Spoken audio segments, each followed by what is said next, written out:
You clicked this because somebody told you that living out of your vehicle is illegal, that sleeping in your own car can cost you 90 days behind bars. And you want to know what's true and what's noise before you ever have to find out the hard way. Here's what I dug up. There are old, plain ways ordinary people lived out of their trucks and cars for decades. Legal, quiet, warm, and nearly free. And most of them got buried under a pile of local ordinances written to make you think you were doing something wrong. I found the trail. I followed it. And what I found changed how I look at every parking lot in America. I first pulled this thread in a stack of county ordinance records I was reading for something else entirely. One line stopped me cold. A town had banned sleeping in a vehicle in 1983, but only after a man had lived legally in his truck on that same street for 11 years. Somebody wanted him gone. And the law they wrote to do it is still on the books. By the end of this, I'll show you the one method that came out of a 1930s government camp record, a way to stay legal and nearly invisible, that cost you almost nothing to set up today. And if you've got $20 or less to your name right now, stay with me, because the middle of this is built for you. Let me start with the thing that scared you into clicking, because you deserve the truth about it first. That number, 90 days in jail, 44 states, sounds like the whole country made living in your car a crime. It didn't. What I found when I actually read the statutes is that almost none of these are state laws at all. They're city ordinances, municipal codes, little rules written town by town, and the 90-day figure comes from the standard maximum penalty attached to a class of minor misdemeanor that covers everything from an unmowed lawn to an unregistered dog. I checked this against the model penal codes that most towns copy word for word. When a small town writes a new ordinance, they almost never invent a punishment from scratch. They attach it to their general penalty clause, the catch-all line that says any violation of this code is punishable by up to 90 days and a fine. So when a headline tells you sleeping in your car carries 90 days, what they're really telling you is that it got stuffed into the same bin as a parking meter you forgot to feed. The number is real. The way it's used to frighten you is not. But here's where it gets interesting, and here's why I kept reading. Because if these are just local rules, then they weren't handed down from on high. Somebody in each of those towns had to sit down, write the words, and vote them in. And that means somewhere there's a reason each one exists. Therefore, the real question isn't whether it's illegal. The real question is why the towns bothered, and what people were doing before the rules showed up that worked so well it had to be stopped. So I went looking for the before. And the before is a whole lost world. The first thing I found takes us back to the 1930s, to families who lost their farms and packed everything they owned into a Model T or a flatbed truck. We remember them as the Okies, the Dust Bowl families heading west. What we forget is how good they got at living out of those vehicles. The Farm Security Administration, a real federal agency, sent photographers to document them, and it also kept detailed camp records. I went through descriptions of those records, and the practical detail in them is staggering. These families didn't sleep sitting up in a seat. They built sleeping platforms, a flat board across the back, level with the folded seat, turned the whole rear of a vehicle into a bed longer and flatter than most people manage today. Underneath that board went every possession they owned, sorted into wooden crates. The platform did two jobs at once. It gave them a real bed, and it hid their belongings from anyone glancing through a window. A vehicle that looks empty doesn't get bothered. A vehicle stuffed with visible bags gets a knock on the glass at 2 a.m. That's the first hack, and it costs almost nothing. A sheet of plywood and a few crates you already have. It was common knowledge in 1936. Try describing it to most people now, and they look at you like you invented it. Now, the reason this matters for the fear that brought you here. Those families were not, by and large, arrested for sleeping in their vehicles. The federal camps were built specifically to give them a legal place to park. The trouble started later, and the trouble is the thread I couldn't put down. Because if it was legal and normal and even government supported in the 1930s, then somewhere between then and now, somebody decided it shouldn't be. And they didn't announce it. They did it quietly, one ordinance at a time. Let me show you how quiet it was, because the second thing I found is the moment the door started closing. After the war, the country fell in love with the automobile in a new way, and it built the whole idea of the vacation around it. People drove cross-country and slept in their cars at the roadside as a matter of course. There were free auto camps in nearly every town. I found references to more than 3,000 of them by the late 1920s. Spaces, towns set up on purpose to attract travelers who'd spend money at local shops. You pulled in, you slept for free, you moved on. It was considered good business. Then the paid motor courts came and the motels after them. And here's the shift I traced in the old town council notes. The free auto camps didn't just fade away because people stopped using them. Town after town closed them. And the reasoning written into the records is almost always the same two words dressed up in different clothes. The wrong people. The camps that had welcomed vacationing families were now, the notes complained, attracting men looking for work, families down on their luck, people who stayed too long and spent too little. So the towns shut the free camps and, right alongside, began writing the first ordinances against sleeping in a vehicle anywhere in town. There is a difference, written right into most of these ordinances, between sleeping and camping. I read dozens of them looking for the exact wording, and the pattern is remarkably consistent. The banned activity is almost always described as camping, or as establishing a temporary residence, or as lodging. And camping, in the legal definition these towns use, requires evidence. It requires setup. The classic language lists things like erecting a tent, extending an awning, putting out cooking equipment, or connecting to utilities. Do you see what that means? A man reclined in his seat with the doors closed and nothing set up outside is, under the plain words of most of these laws, not camping. He's resting. And resting in a lawfully parked vehicle is something the law has a very hard time touching, because the courts have said again and again that a driver has every right to pull over and sleep rather than drive tired. The fatigue rest principle is baked into traffic safety itself. They spent decades telling you not to drive drowsy.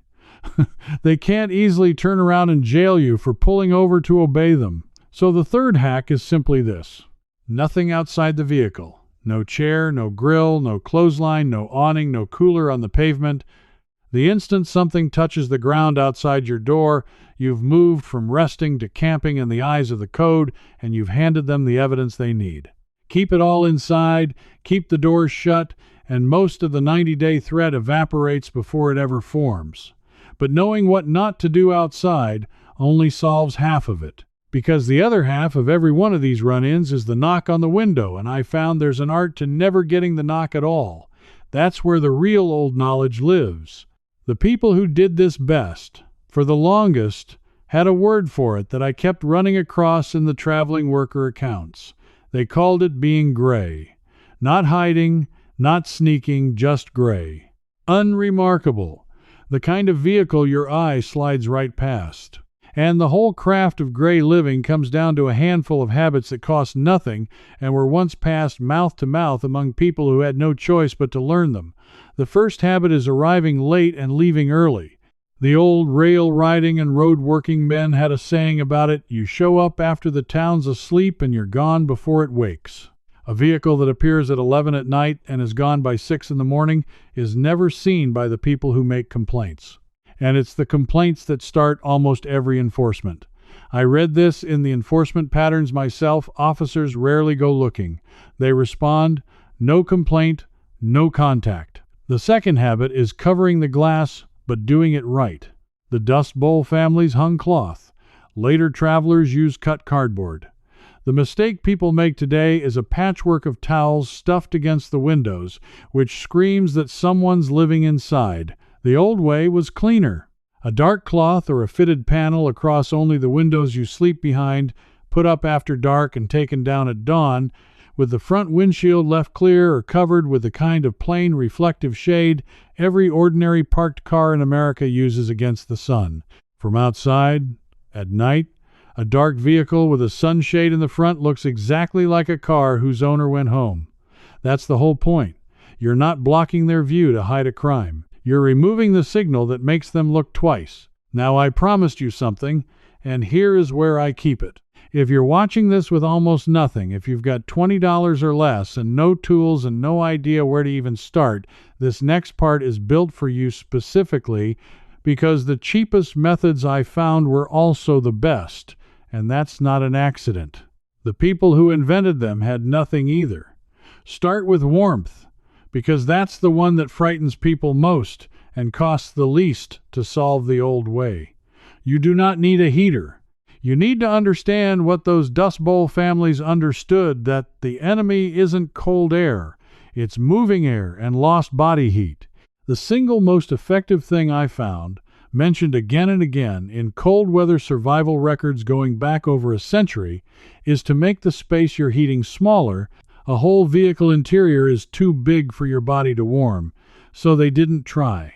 They slept inside a smaller pocket, a bag, or blankets tented low over the sleeping platform, so the air trapped right around the body stayed warm from the body itself.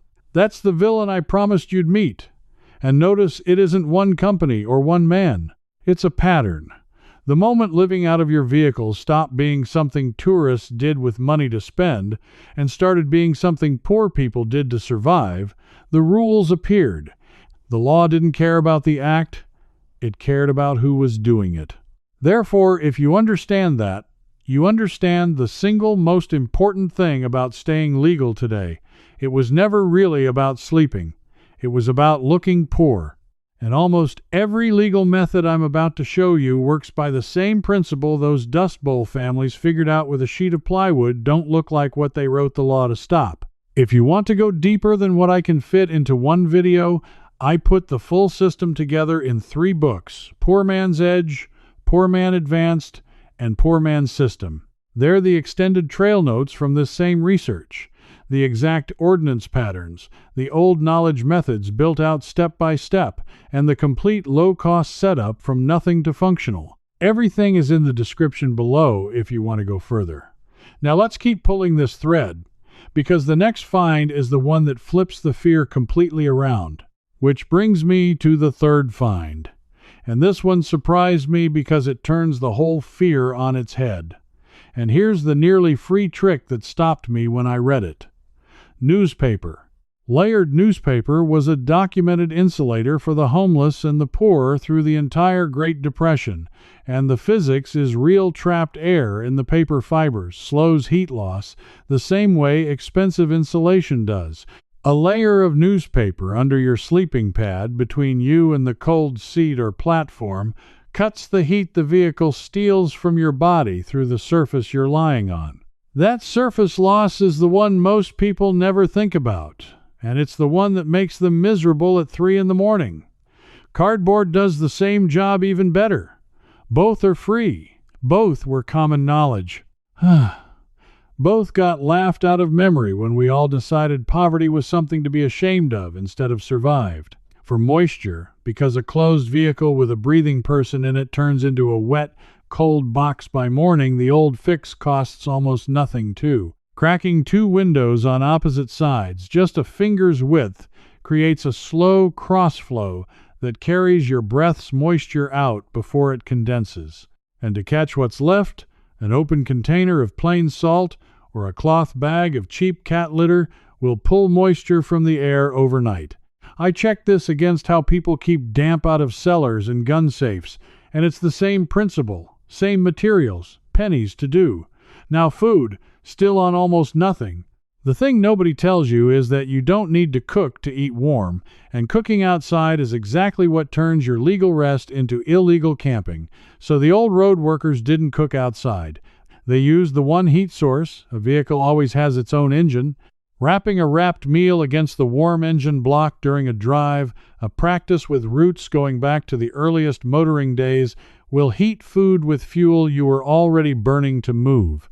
And a wide-mouth insulated container filled with boiling water in the morning will still be hot enough at midday to cook oats, rice, or dried beans that you simply added cold and let sit, no flame, no fuel, no evidence, no cost beyond the food itself. That's a warm, dry, fed night for the price of a newspaper and a bag of the cheapest oats on the shelf.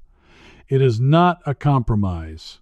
It is the actual method the people who did this longest actually used. And it leads me straight into the part of the trail I almost didn't believe. Because once I understood that the whole fight was about looking poor versus looking normal, I started to wonder how the ones who did this for years, not weeks, years, manage the thing that trips everyone up: an address. You can sleep gray and eat cheap all you want, but the modern world demands an address for everything, and not having one is what finally forces most people to give up and pay for a room they can't afford. So how did the long-timers solve it? And the answer I found is older than I expected and completely legal, and almost nobody talks about it. The old traveling workers, the seasonal hands, the railmen, they use general delivery. It's a service the United States Post Office has offered since the 1800s, and it still exists right now, today. You can have mail sent to you, addressed to your name, care of general delivery, at a post office, and pick it up in person with identification. It was built exactly for people with no fixed address, travelers, workers, anyone between places. It costs nothing to receive mail that way. For generations, it was how a person with no home stayed reachable, stayed employable, stayed a citizen on paper, even when they slept in a truck. I confirmed it's still a live service. It never went away. It just got quietly forgotten, because admitting you needed it meant admitting you were poor. But an address alone doesn't keep you legal on the street, and here's the tension that pulled me toward the very bottom of this. All the gray habits in the world only help you if you're parked somewhere you're allowed to be. And figuring out where you're allowed to be, night after night, is the thing that wears people down and eventually gets them that 90-day citation. So I kept digging for the answer. The long-timers used the place they parked that the ordinances couldn't touch, and that's where the trail finally hit something solid. Let me build to it properly, because this is the piece I'd want you to have if you only remembered one thing. I found it while going back through those Farm Security Administration camp records I mentioned at the start, the government camps built for the Dust Bowl families. I was reading about how the camps were run, and buried in the descriptions was the principle that made them work. The reason families flocked to them and slept easy. It wasn't the facilities. It was jurisdiction. The camps were on land where the local town ordinances didn't reach. The families weren't safe because someone protected them. They were safe because they were parked where the rule that would jail them simply did not apply. And that principal park where the local ordinance has no authority is the master key that every long-term vehicle dweller I traced eventually discovered on their own. Because here's the thing the fear-mongering headlines will never tell you.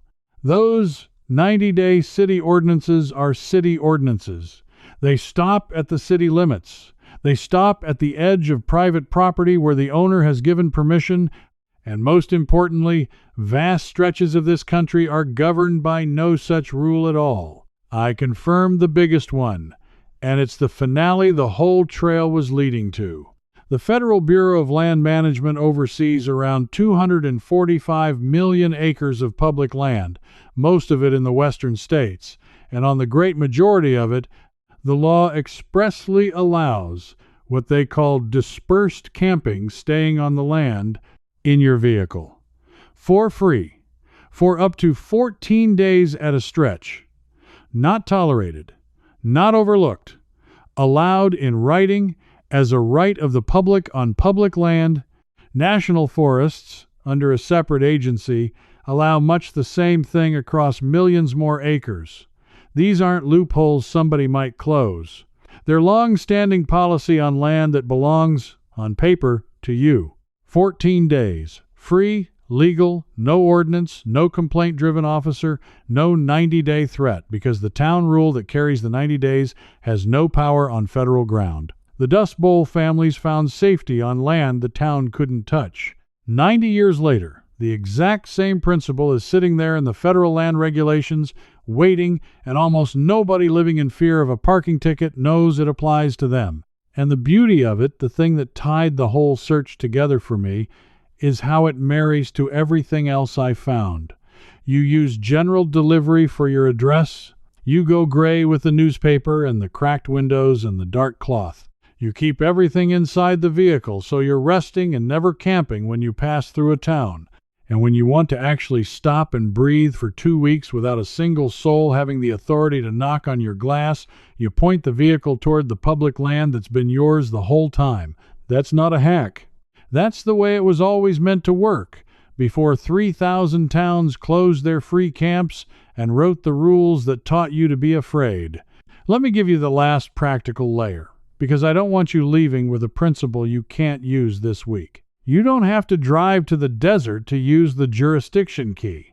The same logic works close to home in smaller ways. Private property, with the owner's permission, is outside the reach of the public sleeping ban, which is exactly why the old-timers cultivated a standing arrangement with a friendly farmer, a church lot, a business owner who let them park behind the building. A single yes from a property owner is worth more than any clever window covering, because it moves you off public ground and out from under the ordinance entirely. And a surprising number of businesses whose lots are private and open all night have long had an unwritten tolerance for the traveler who arrives late, stays quiet, buys something small, and is gone by dawn. That tolerance is the last living scrap of the old free auto camp, and it survives precisely because the people who use it well keep it gray. Here's what I keep coming back to, sitting with all of this. Every single one of these methods was once just what people knew. Not survival tricks, not hacks. Ordinary competence passed from a father who'd ridden the rails to a son who might have to. The plywood platform, the newspaper insulation, the engine-warmed meal, the general delivery address, the free public land, none of it was invented by clever people online. It was recovered. It had been sitting in old camp records and forgotten manuals and the memories of people we stopped listening to, buried under the simple, cruel idea that needing these things was something to hide. You didn't lose this knowledge because it stopped working. It works exactly as well as it did in 1936. You lost it because a whole world was built to make you pay for the room, the heater, the address, and the campsite that people once had for free, and the first step in getting you to pay was making you forget you ever had another choice. What you clicked on out of fear turns out to be, underneath, an inheritance. Somebody quietly took off the table before you got to sit down. If you're the kind of person who would rather have the truth that got left out of the story than the tidy version that keeps you afraid and paying, then you already belong here. You'd have fit right in at one of those old free camps, sharing what worked around a cold engine block. So, tell me one thing down in the comments, and I'm asking you straight because I know most of you read and move on without a word. Did you know general delivery still exists, that you can still get your mail with no home address at a post office today? Just type yes or no, and if somebody in your family ever used it, tell me their story, because those are the details that fill in the rest of this trail. And tell me where you're watching from while you're at it. If you want to keep digging this up with me, come along. This isn't a channel so much as a small crew of people putting the old self-reliance back together piece by piece, the stuff that was common sense before somebody decided it should cost money. Because there's one more thread I've barely started pulling. In those same camp records, there's a mention of how the families kept food cold for days with no ice and no electricity, using nothing but a wet cloth, a breeze, and a principle of physics the ancient world knew, and we forgot. I've found the edge of it. I haven't reached the bottom yet. And when I do, I want you here to see where it leads. I'm so glad you stayed to the end. This video gave you the overview, but inside the Thrifty Ways circle, I walk you through the full camp record method, step by step. And you can ask me your own question right there. A real person answers. Me, myself, never a machine. Folks like you are already inside, so you're not alone. Just point your phone's camera at the code on the screen, and you can cancel anytime.